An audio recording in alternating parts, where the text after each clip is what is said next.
খুব সুন্দর গন্ধ। প্রায় 1 বছর পরে বাড়ি ফেরা। সেই খুশিতে শ্বশুর বাড়ির দূর সম্পর্কের একজন পিসিমণি সাগ্রহে দুপুরের খাবার বানিয়েছিলেন। টলটলে পাতলা মাছের ঝোল গরম ভাতে ঢেলেই খেতে শুরু করে দিলাম। মুখে দেয়া মাত্রই জিভের প্রতিটি স্বাদগুলোকে যেন তৃপ্তির জোয়ার বয়ে গেল। পিসিমণিকে জিজ্ঞাসা করতেই উনি বললেন, এটা হলো নোনা মাছ।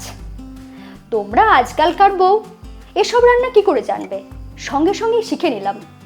সেই দুর্দান্ত রান্নাটাই আজ স্পেশালি আপনাদের জন্য। দেখুন কত পাতলা ঝোল।